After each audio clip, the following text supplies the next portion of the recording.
Welcome friends, मैं हूं आपके सामने गौरव मिगलानी। हम स्टडी कर रहे हैं 12th क्लास की बिजनेस स्टडीज। हमारा चैप्टर कंटिन्यू चल रहा है मार्केटिंग एंड मार्केटिंग मिक्स का। इस चैप्टर के जो भी टॉपिक्स हमने कवर किए हैं उससे रिलेटेड एक प्लेलिस्ट आपको इसी वीडियो के डिस्क्रिप्शन बॉक्स में दी हुई है, आप अच्छे से स्टडी कर सकते हो। तो पीछे वाली वीडियोस के अंदर हमने कंज्यूमर प्रोडक्ट्स के बारे में ध्यान से देखा है, कंज्यूमर प्रोडक्ट्स की क्लासिफिकेशन देखी है, और इससे जस्ट पीछे वाली वीडियो में हमने स्टडी किया है इंडस्ट्रियल प्रोडक्ट्स का मीनिंग क्या है और फीचर्स क्या है। तो अब हम इस वीडियो से स्टार्ट करने हैं इंडस्ट्रियल प्रोडक्ट्स की क्लासिफिकेशन। तो इंडस्ट्रियल प्रोडक्ट्स को हम 3 पार्ट्स में डिवाइड कर सकते हैं।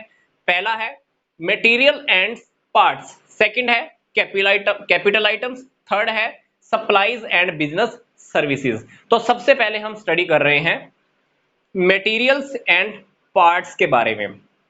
Material and parts, materials and parts का क्या मतलब है? ये फाइनल प्रोडक्ट का एक हिस्सा बन जाते हैं।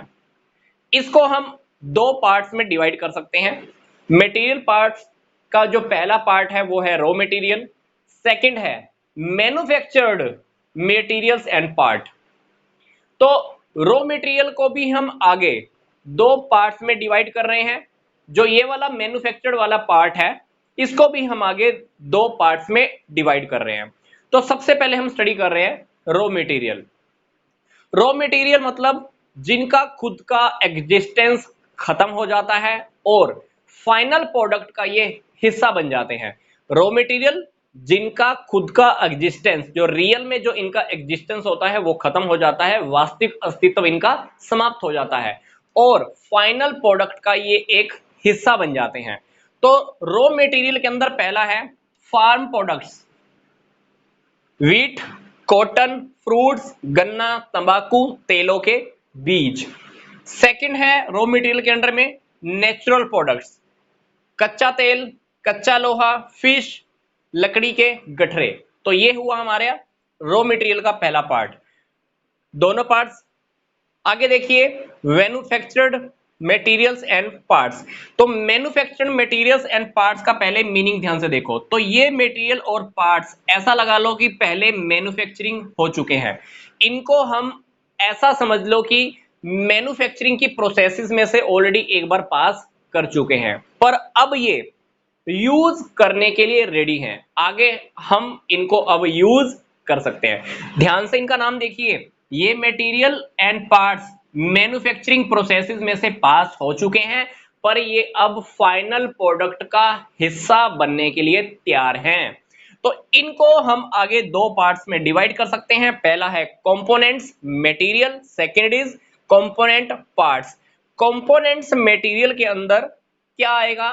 इनको अगेन प्रोसेसिंग में डाला जाता है, इनको प्रोसेसिंग की जरूरत होती है। For example paper, cement, glass, plastic, ये फर्दर प्रोसेसिंग में डाले जाते हैं, फिर ये फाइनल प्रोडक्ट का हिस्सा बन जाते हैं। कंपोनेंट्स पार्ट के अंदर ये वो पार्ट्स हैं जो असेंबल होने के लिए रेडी हैं। हमको कंपोनेंट्स पार्ट्स को मैन्युफैक्चरिंग प्रोसेस में डालने की जरूरत नहीं है, असेंबल करने के लिए रेडी हैं। For example battery, tyres, tubes, bulbs, तो ये असेंबल करने के लिए रेडी रहते हैं। फॉर एग्जांपल आपने टायर बना दिया, अब टायर को क्या करना है? आपने जब गाड़ी का डिजाइन करोगे तो गाड़ी में बस टायर को फिट ही तो करना है।